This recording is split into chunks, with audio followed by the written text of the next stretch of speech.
हरि करना।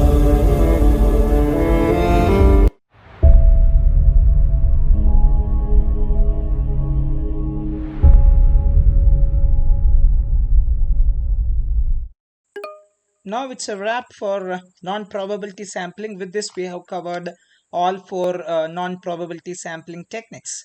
So now let's get into our navigational maps of types of sampling. In this, we'll try to figure out where we are. So far we have seen probability sampling. In probability sampling, we have seen simple random sampling, stratified random sampling, cluster sampling, systematic sampling. Once that is done, we jumped into non-probability sampling. In non-probability sampling, we have seen convenient sampling, purposive sampling, snowball sampling, and even quota sampling. Purposive sampling is nothing but judgment sampling. Once that is done, once the non-probability sampling is done, then we will get into the mixed method sampling.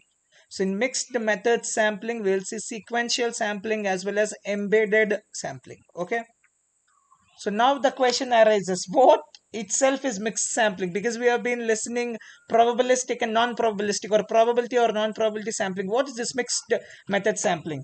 So this type of sampling method involves combining both probability and non-probability sampling techniques. For example, a researcher may use stratified sampling to select a representative sample of a population, but then use snowball sampling to locate hard to reach individuals who may not be captured by the initial sampling frame.